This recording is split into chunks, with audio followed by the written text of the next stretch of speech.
Olá, saudações a todos, sejam bem-vindos ao nosso Café Consciência. O Café Consciência é um projeto de extensão do grupo Uniacademia, né, Centro Universitário Academia. E hoje nós estamos recebendo a professora Daniela Mota. Seja bem-vinda, professora. Obrigada, Sebastião, pelo convite de estar aqui com vocês hoje. É uma grande honra para mim poder partilhar um pouquinho da minha experiência.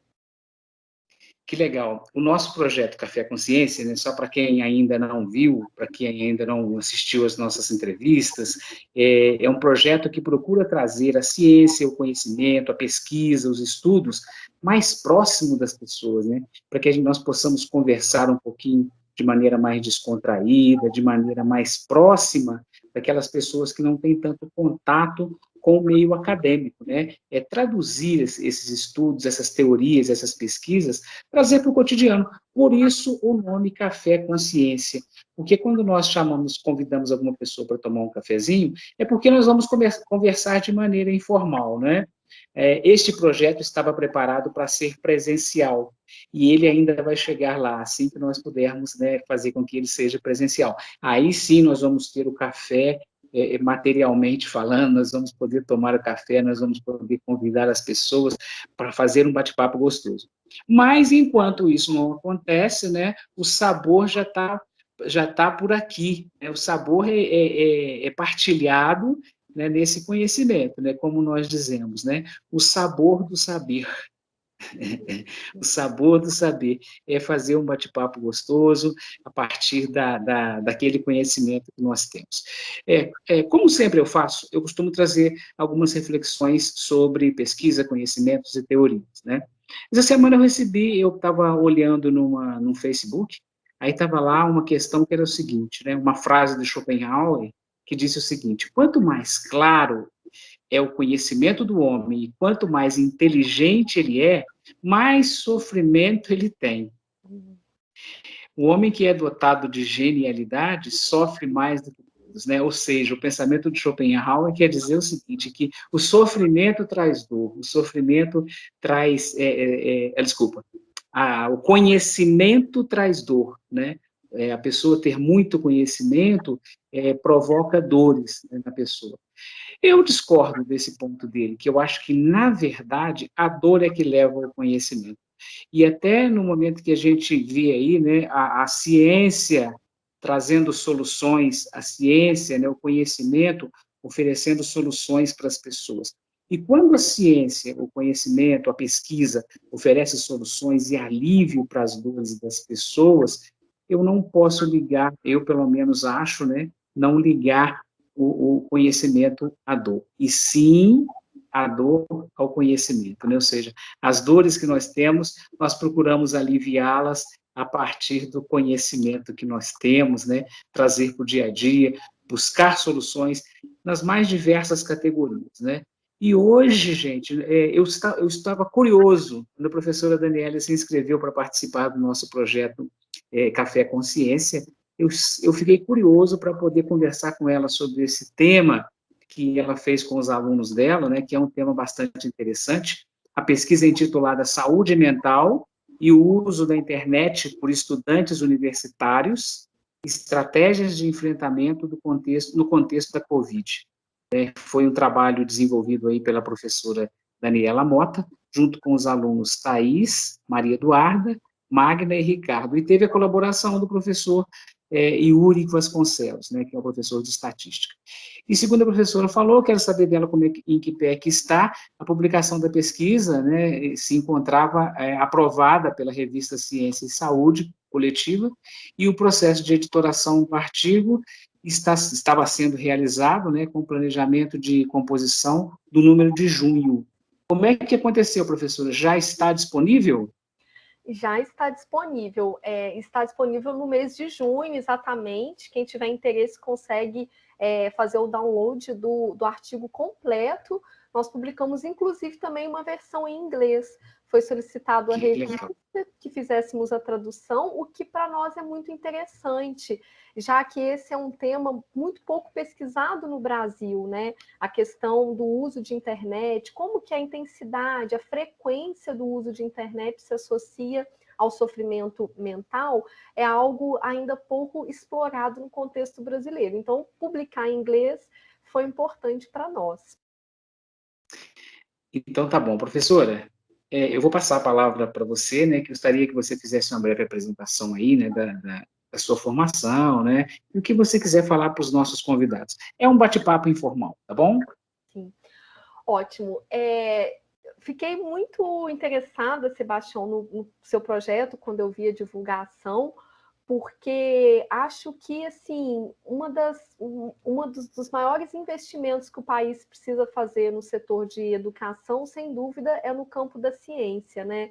O investimento em pesquisa. E eu acho que o investimento em pesquisa chega para a população brasileira, né, em termos do acesso à educação, muito tardiamente, que geralmente chega no ensino universitário, né?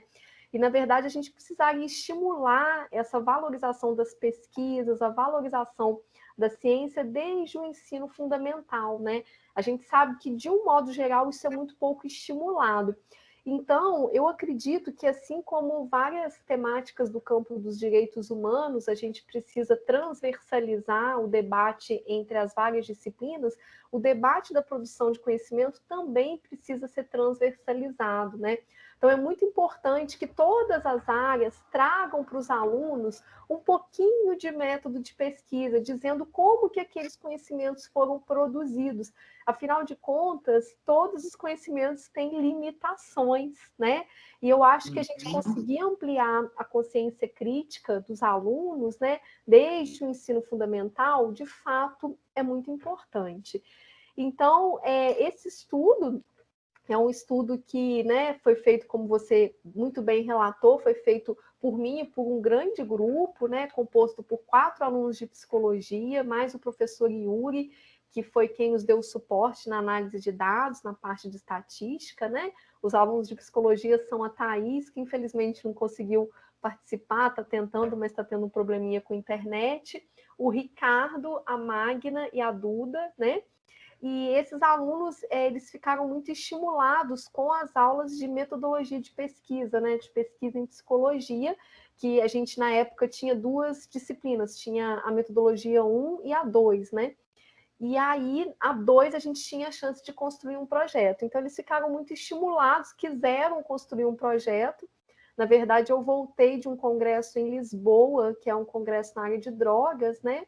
Que é o Lisbon Addiction, que foi realizado em outubro de 2019, é um congresso europeu na área de drogas, e lá eu me deparei com muitas pesquisas que debatiam a questão do campo das adições, não mais focado somente na questão do uso de substâncias, mas um amplo campo de adições, como uso descontrolado de internet, jogos, consumo de pornografia, né, o amplo campo de adições. Então, isso me chamou muita atenção, voltei entusiasmada, relatando isso na sala de aula, e os alunos tiveram a ideia de fazer essa pesquisa. Então, eu tenho muito que agradecê-los, porque o entusiasmo para a gente ir lá e submeter a pesquisa para o comitê de ética e formar ali o projeto inicial veio todo deles, né? Ah, bacana. Veio todo deles. Que eu acho que é essa que é a grande questão, assim, eu tenho um lamento enorme pelo subfinanciamento da pesquisa no país, porque nós nos deparamos com muitos acadêmicos com ideias interessantíssimas. Com certeza. E essa pesquisa, né, a vontade de construí-la veio toda deles. Eles ficaram literalmente atrás de mim, assim, né, nos corredores, vamos construir, vamos fazer. E aí eu também sou bastante entusiasmada com a pesquisa, e aí a gente se juntou e conseguimos construir.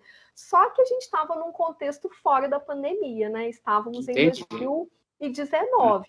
E aí também teve um papel muito importante do Comitê de Ética em Pesquisa, do Uniacademia, do qual eu faço parte, né? Eu sou relatora do Comitê de Ética, E a gente, na verdade, quando começou a pandemia, a gente pensava em não executar a pesquisa, porque o delineamento inicial, a coleta de dados, seria feita presencial. Os alunos iriam imprimir os questionários, a gente iria nas salas, solicitar aos alunos voluntariamente que respondessem em vários cursos do Uniacademia. Esse é o nosso desenho de pesquisa. Mas já estava voltado para essa questão do uso da internet? Mesmo antes da pandemia, vocês já estavam direcionados com esse viés do uso da internet, a saúde mental e o uso da internet por estudantes universitários? Mesmo antes da pandemia, que foi justamente... Legal! Só que aí, quando veio a pandemia, parece que isso ficou ainda mais relevante. Aham. Pensou assim, nossa, agora que está todo mundo usando internet mesmo, né? Será que vai ter diferença? Porque, assim, os estudos que eu acompanhei lá em Lisboa, né, que é esse congresso europeu, mostravam muito claramente a associação entre maior frequência de uso de internet e problemas de saúde mental. Então, assim, não é a questão do uso, porque agora, por exemplo, a gente está usando, de repente você quer pedir uma comida, você vai usar o iFood. A gente usa a internet hoje como a gente usa luz elétrica, digamos assim, né? É algo, né, uma necessidade praticamente básica do nosso dia a dia. Só que a questão que diferencia é a frequência de uso, né? O que esses estudos vão mostrar? Que as pessoas que estão vivendo um momento de maior sofrimento têm uma tendência a se esquivarem e usarem mais internet, sobretudo redes sociais, porque aí, assim, os instrumentos que a gente tem no campo de uso de internet, eles ainda não são suficientemente precisos, né? Mas, em grande parte, o que a gente se preocupa é com a questão das redes sociais, um uso muito intensivo de redes sociais, assim, muito intensivo, a frequência diária muito alta de uso, né? Professora, eu não sei se você ainda vai falar assim especificamente sobre este assunto, mas você tocou num ponto aí que me fez despertar uma questão que é a seguinte: antes o seu estudo, né, ele estava voltado, as pessoas faziam muito mais uso da internet por lazer, ou então assim por vontade própria, né, assim, espontaneamente, digamos assim, e eles tiveram que passar a usar obrigatoriamente. Será que teve alguma diferença, algum impacto, né, nesse sentido? Quando eu uso alguma coisa que é voluntária, que é espontânea, é uma coisa, né? Eu vou por vontade própria. Mas quando eu sou obrigado a utilizar, né, teve algum impacto nesse sentido aí? É uma questão muito interessante, Sebastião. Acho que isso até daria uma outra pesquisa, né? É, É uma questão muito interessante mesmo. No caso dos dados que a gente tem, a gente não conseguiu discriminar essa questão do uso laboral com o uso para lazer, porque, na verdade, a definição que a gente tem do instrumento que a gente utilizou, que é o uso problemático de internet, é o próprio sujeito falar que acha que ele deixa de estar com pessoas para estar conectado online. Isso se aproxima muito do conceito de adição, que é a questão da centralidade do uso, né? É a pessoa assim que tem dificuldade de controlar o uso, sabe? Acha que usa entendi. muito mais do que deveria, né? Então, assim, embora um instrumento não seja preciso para responder a questão que você traz, de certo modo, ele acaba dizendo o seguinte: olha, essas pessoas estão dizendo para a gente que elas estão usando além do que elas deveriam, que elas deixam de estar com pessoas presencialmente ou fazer coisas para estarem conectadas à internet, né? Então, talvez a gente tenha conseguido, de certo modo, discriminar, porque quando a gente está usando para trabalho, não tem outra alternativa. A gente é obrigado a dar aula dessa forma, digamos assim, né? Não tem outra forma, né? Então, acho que a gente acaba discriminando mesmo. É a pessoa, assim, abdicar de outros modos de interação para optar pelo uso da internet, né? Professora, o meu orientador de mestrado, né, disse o seguinte, né, você quer traduzir bem o seu conteúdo de estudo e tal, né, veja se você consegue explicar isso para uma criança. Se você conseguir explicar isso para uma criança, né, todo mundo vai entender, né. Não, então, assim, é o seguinte, não para uma criança, mas para uma pessoa que não está no meio acadêmico, né, assim, como é que você diria, o que que é o seu estudo para que essas pessoas entendam perfeitamente de uma maneira bem próxima, né, do popular? Então, o que que é o nosso estudo, né? É um estudo que quer responder a seguinte questão, né? O quanto as pessoas estão usando a internet na pandemia, né? Então, assim, a quantidade de vezes que você está lá no seu smartphone conectado à internet, a frequência de uso, né? Qual é a intensidade do seu uso de internet? Então, é como se a gente separasse o nosso grupo, né, os nossos participantes, em dois grupos, né? Pessoas que usam muito e pessoas que usam menos. E a gente percebeu que as pessoas que usam muito, porque elas falaram que estão usando muito, elas relataram também terem mais emoções negativas, terem mais sofrimento psíquico, né? Então, assim, na verdade, assim, a gente mostrou essa associação. As pessoas que estavam sofrendo mais na pandemia, que estavam mais tristes, ou que estavam mais ansiosas, ou que estavam tendo mais dificuldades para fazerem as suas coisas do dia a dia em função de suas emoções, o que, que elas estavam fazendo também? Usando mais internet. Entendi, Entende? entendi. E as pessoas que estavam menos tristes ou menos ansiosas, o que que elas estavam fazendo também? Usando menos internet, né? Então foi isso que a gente mostrou. É muito difícil a gente falar que todo mundo estava usando internet, todo mundo estava usando. Emoções negativas na pandemia todo mundo teve? Acredito que é bastante possível que a maioria de nós tenha experienciado emoções negativas na pandemia, né? Mas houve uma diferença que aí, né, é estatisticamente significativa, que vai mostrar que, olha, quem está mais triste ou sofrendo mais está usando a internet com muito mais frequência, muito mais horas por dia do que quem está menos triste ou que está levando a pandemia de uma forma melhor. Então, aproveitar que você já falou da estatística, né, eu vou te fazer aquela pergunta que é o seguinte, quando nós começamos a fazer um estudo, né, dentro dos nossos trabalhos acadêmicos e tal, normalmente nós temos uma hipótese, né, assim, eu acredito que este estudo, que essa pesquisa, essa estatística vai me revelar uma determinada situação, não é isso? E essa hipótese, ela é alimentada também pelo nosso conhecimento, pela nossa percepção de toda a situação. No seu caso aí, no caso do estudo que você fez com seus alunos, né, havia uma hipótese, né, inicial. Com a pesquisa que vocês fizeram, ela foi confirmada ou ela foi isolada, refutada, né? Ou trouxe algum elemento novo que você queira destacar para a gente?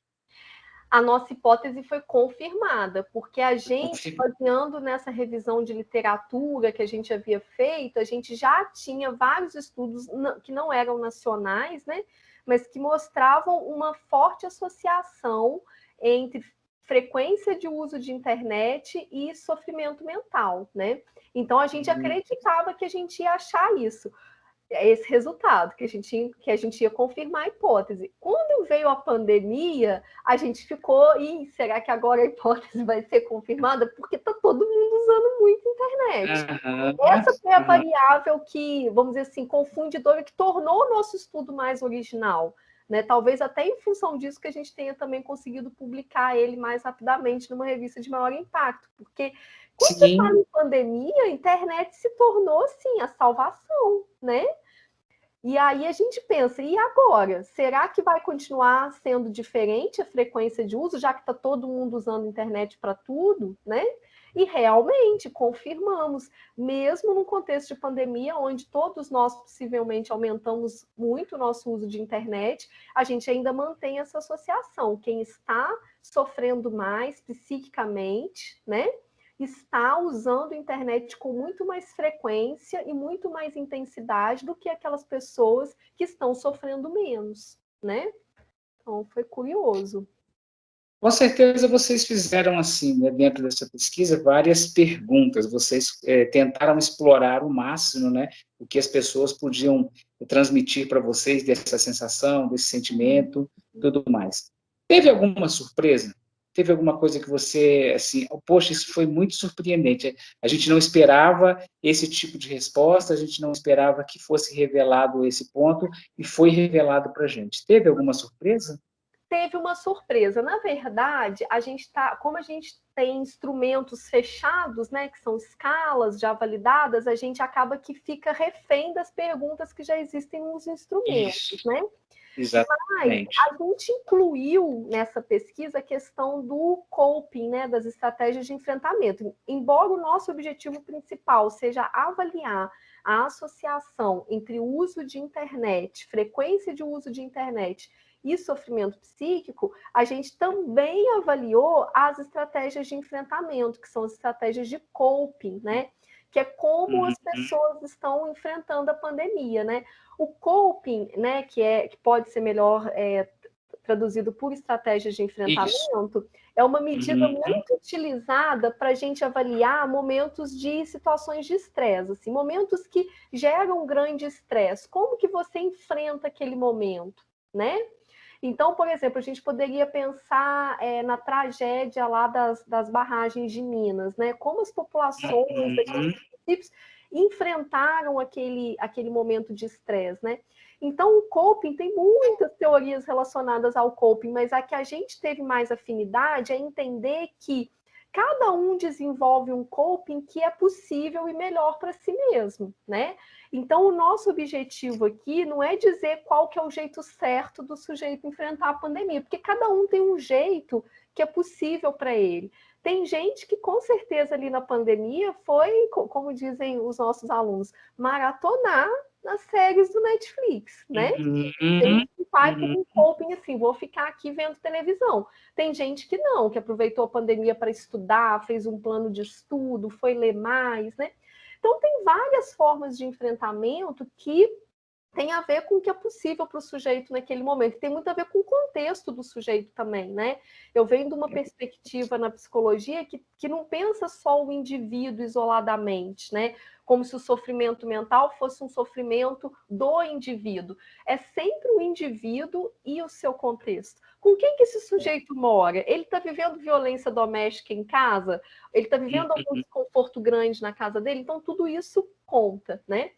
E aí a gente, nessa questão do coping, né, a gente avaliou as formas de coping e a gente, mais uma vez, a gente encontrou uma outra associação, que é uma associação que chama muita atenção, que é o quê?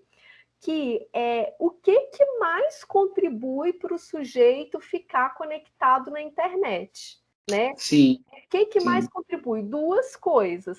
Primeiro, está sofrendo psiquicamente, está com sofrimento mental de grande intensidade. Então, ou seja, isso contribui muito para o sujeito ficar usando a internet de forma muito frequente. E outra coisa, o coping, a estratégia de enfrentamento baseada no confronto. Ou seja, é aquele sujeito que quando está no momento de estresse, como que ele resolve? Brigando com os outros, descontando a raiva dele em alguém.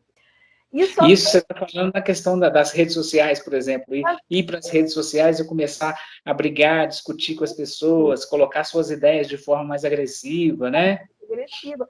Exatamente. Isso dá margem para a gente discute isso no artigo, que outras pesquisas precisam investigar a questão do cyberbullying, porque a gente encontrou essa associação. O sujeito usa a internet de forma muito frequente, e mais uma vez eu quero dizer que não é não usar a internet, todos nós usamos, faz parte, mas é usar assim, com muita intensidade, ficar praticamente boa parte do dia conectado.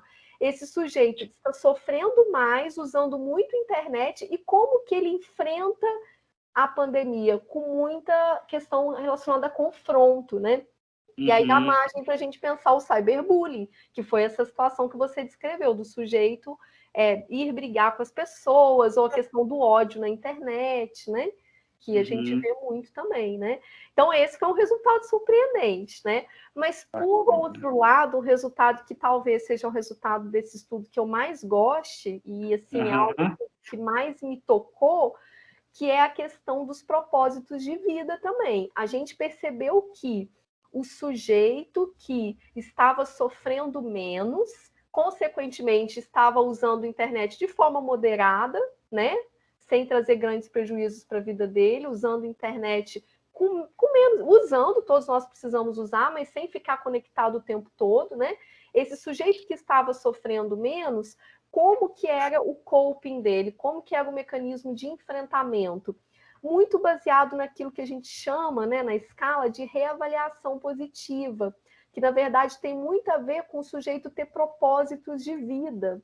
Ou seja, aquele sujeito que consegue ver assim, o sentido que a pandemia vai ter na vida dele. Uhum. A pandemia vai me ajudar a conviver melhor com a minha família, ou a pandemia vai É não olhar só o negativo, né? Não não olhar só o negativo.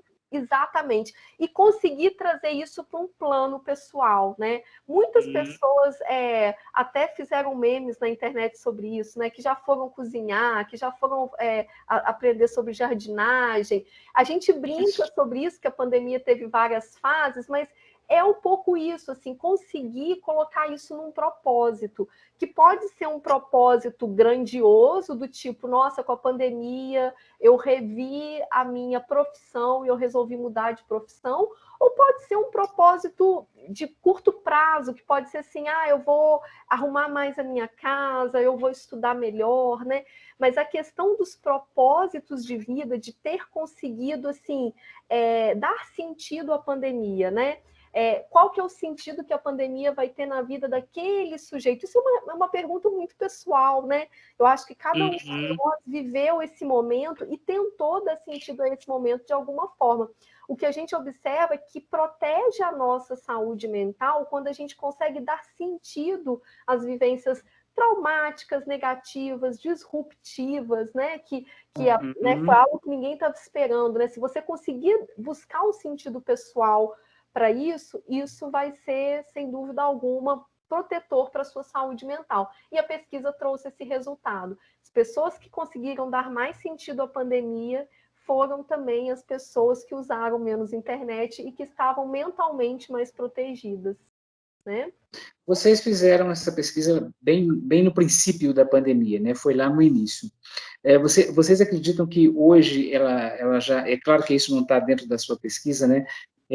As pessoas tenham criado hábitos novos, compulsões novas a partir dessa necessidade de usar mais a internet. A própria internet pode ter virado uma compulsão nesse sentido, porque às vezes a pessoa busca também esse esvaziamento, né, esse isolamento, ela busca na internet uma forma de interagir, uma forma de ser uma janela para o mundo. A gente até conversava sobre isso outro dia, né, que antes você tomava conta da vida das pessoas olhando pela janela. Né? O vizinho comprou carro, o vizinho está não sei o quê. Agora não, agora você olha nas redes sociais e fala assim, tirou a foto do namorado. Então, quer dizer, mudou um pouco, né? E o hábito das pessoas muda também, você percebe nesse sentido? Eu acho, Sebastião, essa é uma pergunta muito interessante. Seria muito interessante se a gente tivesse conseguido repetir essa pandemia, fazer um estudo longitudinal com as mesmas pessoas pré e pós, né? Eu acho que seria muito, muito interessante. Do ponto de vista do que eu tenho acompanhado, assim, eu acredito que a pandemia pode ter estimulado um uso mais assim intensivo, mais descontrolado de internet, assim como o consumo de pornografia, dizem que aumentou muito na pandemia também, o uso de substâncias também, né, de álcool principalmente. Eu acho que, assim, eu gosto muito de uma noção que vem, né, de uma psicologia mais contextual, ecológica sistêmica, que é a noção de fator de risco e fator de proteção, né? Então, acho que tem pessoas que estão num contexto de vida que, às vezes, a forma da pessoa lidar daquela forma, é a forma que é possível para aquele sujeito dentro do contexto que ele vive. Então, acho que para pessoas que estão com mais fatores de risco, né, em suas vidas, que têm um contexto assim de menos vinculação social, de menos relações sociais, é possível sim que tenha cada vez mais aumentado, sabe? Sim. Então, eu acredito que é possível, assim, até porque foi uma pandemia muito longa, né? Então, acho que uma questão muito arrastada. Agora, uma coisa que eu vejo também, porque assim, quando a gente fala de propósito de vida, de sentido de vida como algo protetor para o sujeito, né? Isso me vem muita questão assim de como que é difícil para o jovem brasileiro hoje ter esperança, né? A gente está vivendo assim, uma fragilização das políticas públicas de um modo geral. Então, assim, essa coisa de dar sentido não é uma tarefa, é uma tarefa singular, que cada um é ímpar, cada um vai dar o seu sentido, mas ela é uma tarefa coletiva também, entende? Ao mesmo tempo que ela é singular, não é porque ela é singular que cada um vai dar o seu sentido, que ela é individual, porque ela também ela é atravessada pelo social, pelos aspectos políticos, né? Então a gente vê um país, o nosso país, que teve uma morosidade enorme na vacinação, que atingiu um número de lutos, assim, de mortes, né, assim, que poderia ter sido evitado. É isso que os grandes estão mostrando para a gente. Ou seja, é um país que diz para esse jovem que ele está desamparado do ponto de vista das políticas sociais, né? Então, como dar sentido a tudo isso num país que está sendo tão atravessado por injustiças sociais? Então, não é uma tarefa somente individual. A gente tentou trazer essa discussão no estudo também, né? Porque senão fica parecendo que assim é uma responsabilidade, é uma culpa do sujeito, ele que não quis dar um sentido. E às vezes ele estava mergulhado ali em problemas sociais, em questões de desemprego, né? Então são questões muito relevantes também, né? Vocês usaram como metodologia somente a pesquisa quantitativa? Somente. E quantos indivíduos foram? Foram 275 respondentes. 275. Seria muito interessante usar a qualitativa também. Particularmente, Sebastião, assim, acharia muito interessante. A questão da pesquisa qualitativa, na minha opinião, é que eu acho ela extremamente trabalhosa, sabe? Com certeza. Porque o web survey tem uma praticidade, porque você consegue ali, né? As pessoas respondem a pesquisa e você consegue ter acesso ao banco de dados pronto, né? Então a pesquisa qualitativa já tem uma morosidade que, assim, particularmente eu gosto muito, assim, acho que traz profundidade, sabe? Só que a gente precisaria aí, no caso, de mais tempo mesmo, né? Das estratégias de enfrentamento que você comentou, vocês deram opções para as pessoas, assim, quais foram as estratégias de enfrentamento que elas utilizaram? Essas estratégias de enfrentamento podem ser consideradas aí, algumas delas, como fuga também? Sem dúvida, uma das que a gente mais encontrou foi a estratégia de fuga e esquiva, né? Então, a estratégia de fuga e esquiva está muito associada às pessoas que usam internet com maior intensidade, ou seja, a internet, possivelmente, para as pessoas que usam de forma muito intensa, é uma fuga. Isso a gente conseguiu ver também, né? Que são aquelas pessoas assim que, quando vem um problema, tentam fugir dele. O que, inclusive, né, eu gosto muito de dizer isso, assim, a estratégia de fuga e esquiva, ela é uma estratégia de enfrentamento que não deve ser patologizada, porque ela é legítima. Tem horas que o sujeito está vivendo determinados problemas, que o que ele pode fazer com os recursos que ele tem é a fuga e esquiva. Né? Então, assim, eu tenho afinidade com uma vertente, que é uma vertente muito mais assim contextualista, que tenta entender o sujeito no contexto dele. Às vezes, no contexto que o sujeito está vivendo ali, o melhor que ele tem a fazer é optar pela fuga esquiva, né? A questão, Não, perfeito. sabe, assim? Se a pessoa, eu acredito que seja uma questão racional, né, e aquela questão da sobrevivência que todos nós temos, o ser humano tem, se você tem algo que é muito maior do que você tem certeza que vai te destruir, por que não fugir, né? Eu não fugir. Realmente não, realmente não pode ser patologizado de jeito nenhum, né, nesse sentido, né? Exatamente, exatamente. Aí a questão que fica é a gente acolher, né, esse sujeito nas suas formas de lidar, porque cada um tem formas de lidar. O coping é a forma de lidar, né? A gente usa essa palavra em inglês, mas em português é como que você lida. Na hora que veio uma pandemia, como que você lidou? Ah, eu peguei a Netflix e fiquei assistindo. Ou o que você fez? Você fez um cronograma de estudo, você foi aprender uma língua, você entende? Como que você lidou com isso, né? A questão que fica é como se fosse hoje a gente com essa questão da internet, né? De forma muito disponível para a gente, é como se fosse assim: se o sujeito usa uma estratégia de fuga e esquiva na internet num primeiro momento, isso provavelmente não vai trazer grandes problemas para ele, mas se o sujeito se estender por um longo prazo, provavelmente isso pode trazer grandes problemas para ele, né? Então, na verdade, assim, o quanto essas estratégias que muitas pessoas consideram desadaptativas vão perdurar na vida daquele sujeito, né? Às vezes, muitas pessoas no início da pandemia optaram por estratégias de fuga e esquiva até se organizarem, e aquilo durou ali 20 dias, um mês, né? Eu não posso patologizar isso, porque a vivência de algo mais assim sofrido, que né, algumas pessoas poderiam ver com olhos assim patologizantes, faz parte do processo de se recuperar. É como se fosse assim, adoecer faz parte de ter saúde, entende? Assim, então às vezes o sujeito ter essa baixa de humor, vamos dizer assim, né? E conseguir ficar no primeiro momento, eu fiquei muito triste, eu fiquei só na internet ou só me esquivando. Faz parte. O problema é, o sujeito vai conseguir superar isso? Ou ele passou 6, 8 meses, assim, ou boa parte da pandemia se esquivando, né? Então, acho que tem um pouco... Uma boa parte também deve ter entrado na comida, né? Comer muito. Com certeza. E aí a gente já entra numa pesquisa que um aluno meu está fazendo, que é o IFICLES, né? O IFICLES está investigando exatamente, ele acabou de estar coletando os dados, a coleta de dados está terminando essa semana, ele está investigando estilo de vida e saúde mental na pandemia. E ele vai avaliar hábitos alimentares, de sono, de exercício físico e vários outros, como que esses hábitos de estilo de vida estão associados com a saúde mental em universitários na pandemia. Eu fico pensando o seguinte, na área da psicologia, que é a área que você atua, né,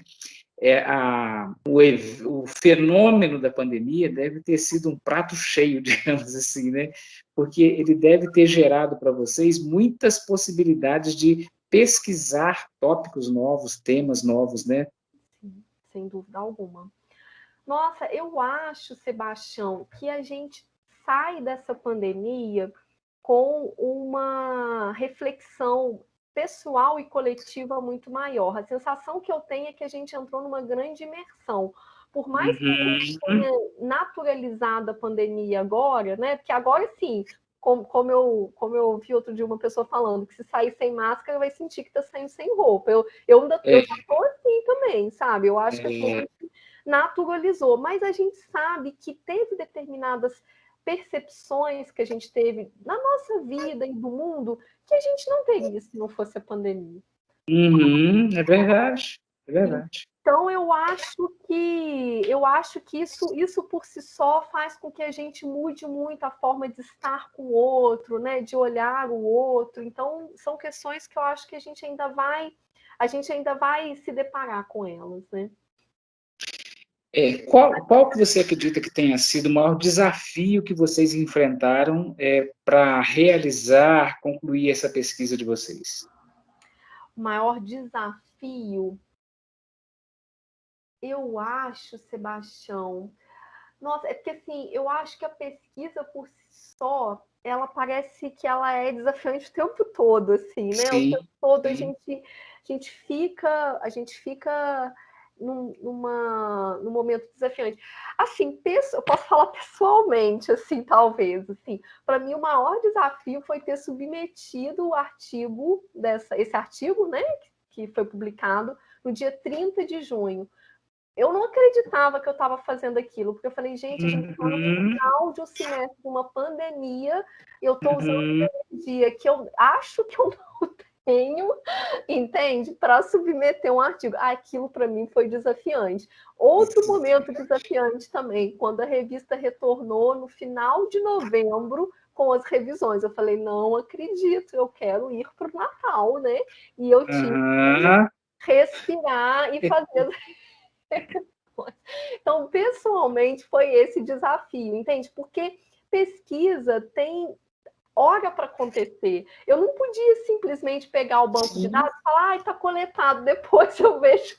É verdade. Eu não podia fazer isso, entende? Eu precisava enviar naquele momento. Isso, para mim, eu realmente foi um momento que eu desacreditei que eu estava fazendo aquilo, assim, né? Mas, professora, você está falando aí nessa questão da pesquisa aí, você se considera uma pesquisadora? Eu acho, Sebastião, que eu acho que ainda falta um pouco para eu ser uma pesquisadora, sabe? Assim, eu acho que ainda falta. Eu tenho uma sensação de falta, assim, né? Mas eu posso dizer que eu sou alguém que gosta muito de pesquisa e que, às vezes, se precisar fazer uma pesquisa, vai tirar energia de onde não tem. Isso eu posso te dizer, assim, eu posso te dizer que eu gosto muito, assim, eu vejo muito sentido na pesquisa, sabe? Assim, eu acho a pesquisa uma tarefa coletiva, sabe? Então, quando eu estou fazendo uma pesquisa, eu não sinto que eu estou fazendo algo para mim, eu sinto que eu estou fazendo algo que é para além de mim, que se conecta com muitas coisas que têm a ver, que são importantes para as pessoas, assim, sabe? Então eu penso muito nisso, assim, no sentido coletivo da pesquisa. Por isso que isso me motiva demais, assim, não é uma tarefa individual, assim, sabe? Entendi. Então eu acho que, assim, eu não sei se eu me considero uma pesquisadora, eu acho que eu gosto muito de pesquisa, assim, né?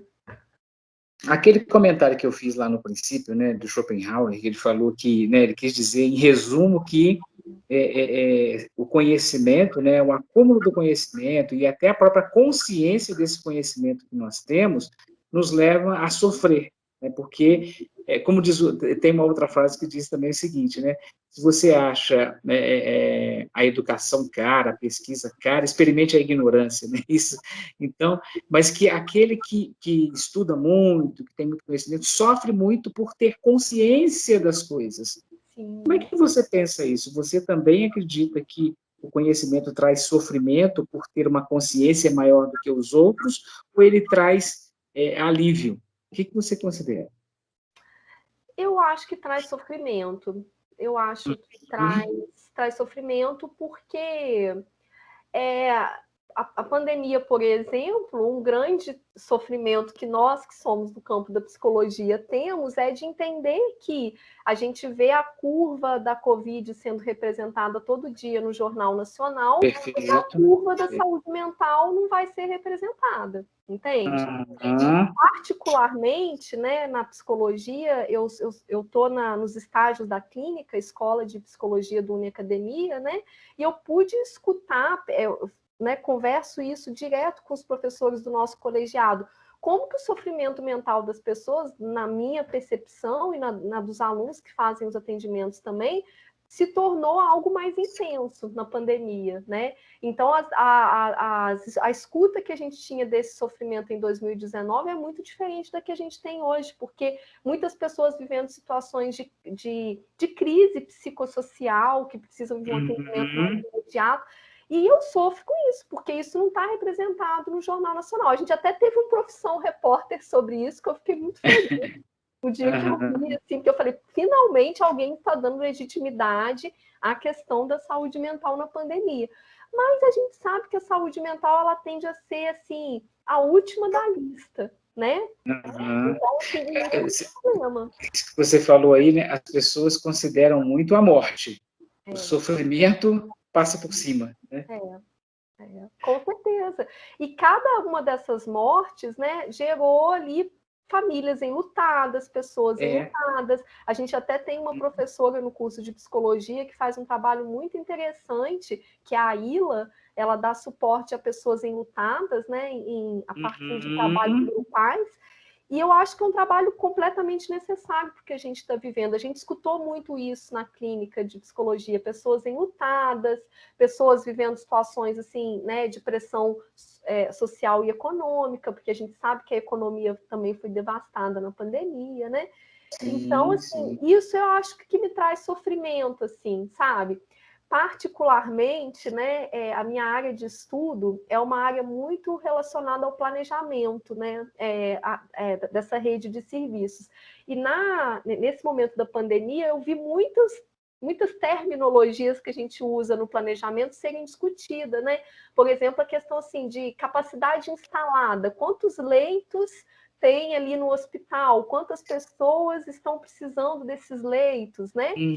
Eu achei isso muito interessante, porque foi isso que eu fiz na minha pesquisa de doutorado, só que para a área de drogas. Mas eu sei que no país a gente conseguir efetivar um planejamento da rede assistencial para o campo de saúde mental e drogas ainda está muito distante, né? Então, essa racionalidade que olha o que tem, o que as pessoas precisam, que a gente viu na questão da Covid, ela não chega para a saúde mental, sabe? A saúde mental é algo que muitas pessoas precisam de ajuda e não conseguem acessar os serviços. E não tem ninguém que faz essa conta. Qual o tamanho da fila de espera e qual o tamanho das pessoas que acesso. Isso é um problema nacional, né? Eu tentei humildemente fazer isso no meu projeto de doutorado, foi inclusive muito desafiante, mas era a contribuição que eu achava que eu podia dar para a política de drogas no país, porque tem muitas pessoas que querem tratamento, que querem ajuda e não tem vaga, não tem serviço disponível.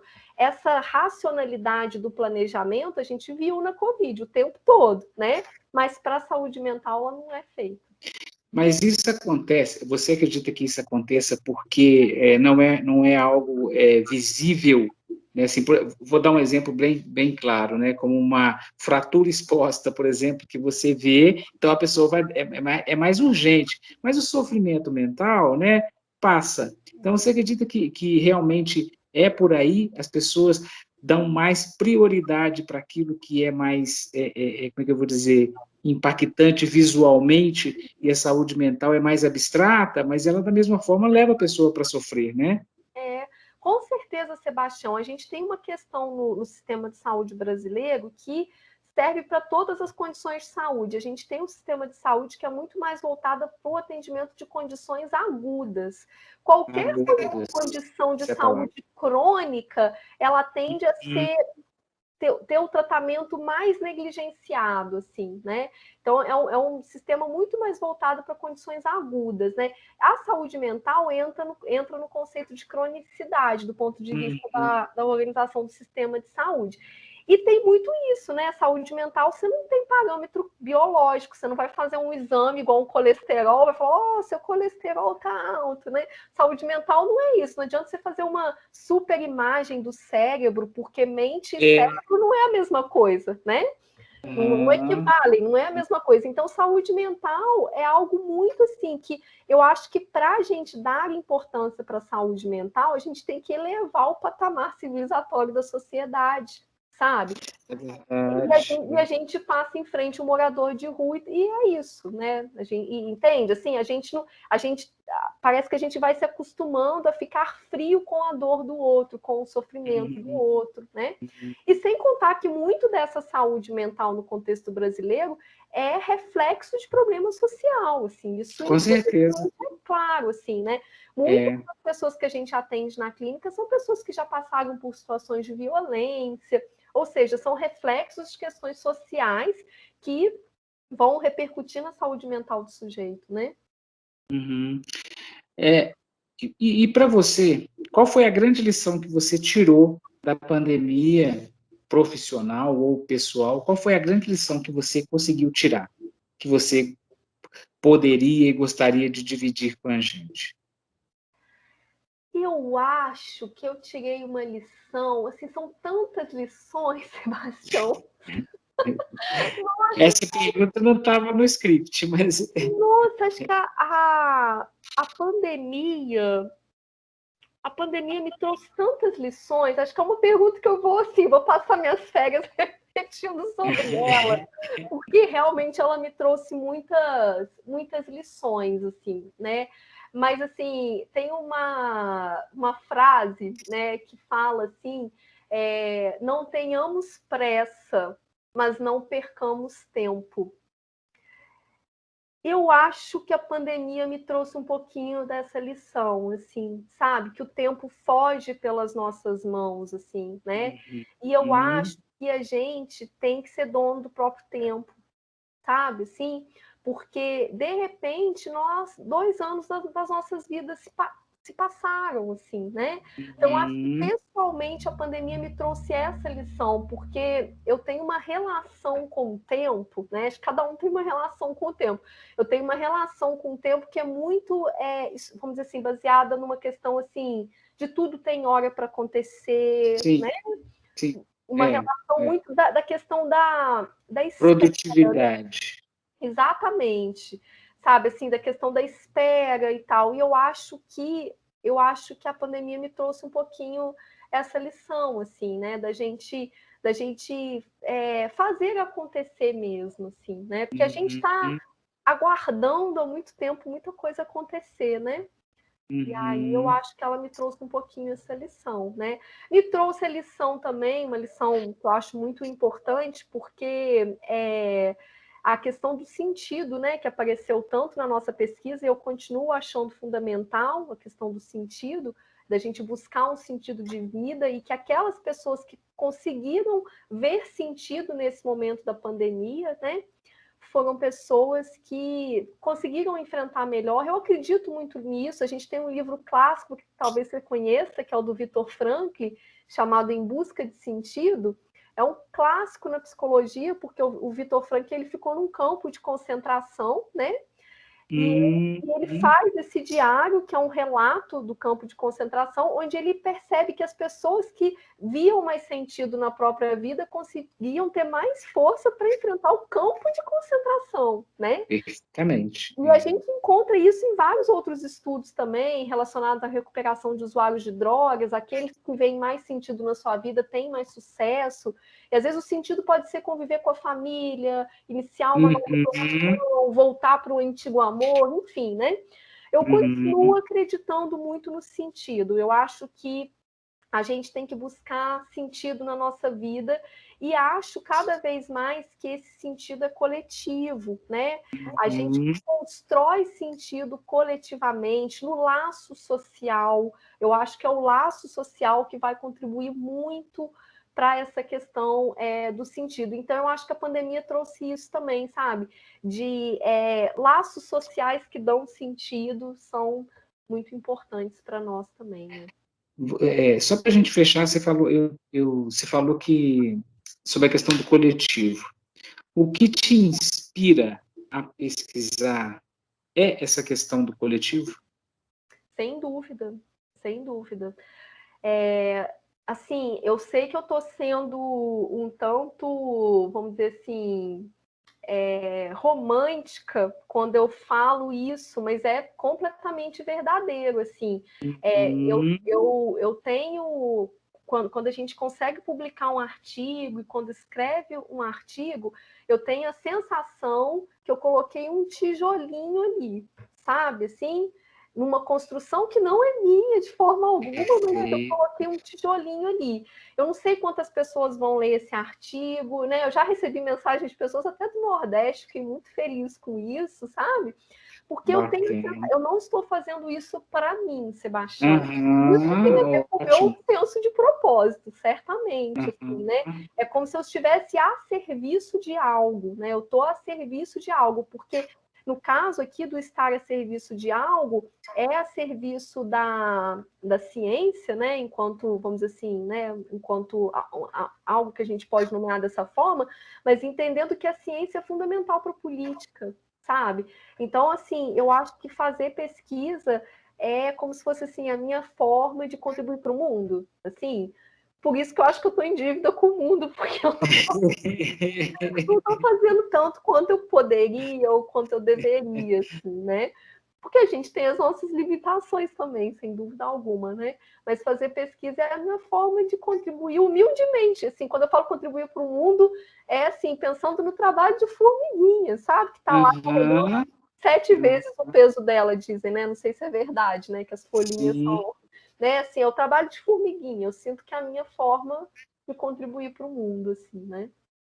A professora pode ter certeza que você contribuiu e está contribuindo, e acho que vai contribuir ainda mais, porque os nossos esforços, né, eles podem significar uma gotinha no oceano, mas é o que você falou, é a nossa contribuição, e, né, eu também tenho esse sentido coletivo, que eu acredito que a minha participação, ela se reúne, ela se junta com a dos outros professores, daqueles que estão fazendo um esforço imenso para levar conhecimento, para criar conhecimentos novos, né?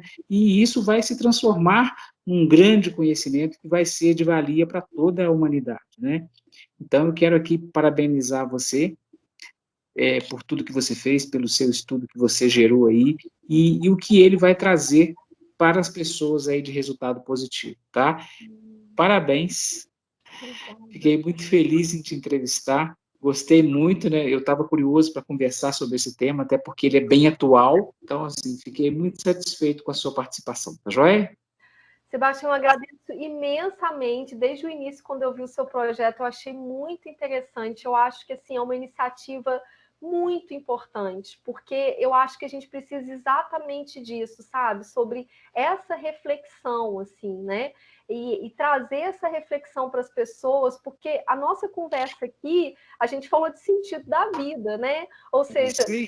pesquisa não é técnica, né? Não é Não. assim, é algo que tem a ver com política, tem a ver com arte, né?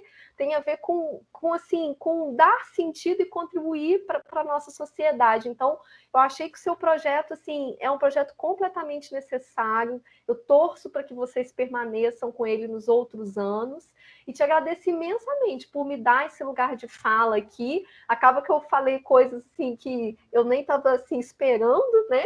Ser um Mas é assim mesmo. entrevistador, porque você consegue se conectar com a gente acaba falando coisas assim que vêm do coração, né? Então, assim, te agradeço Ah, muito por me possibilitar esse momento de reflexão.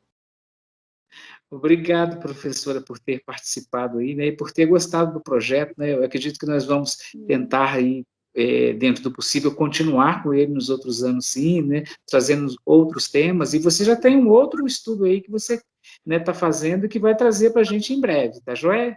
Olha, eu gostaria muito que futuramente o IFCLES, que é o nosso, né, o aluno do curso de psicologia que está conduzindo essa pesquisa, é a pesquisa de TCC dele, ele está muito engajado, fazendo tudo que está ao alcance dele aí, eu acho que ele vai ter resultados muito interessantes. Já vou te indicar aí para uma futura entrevista.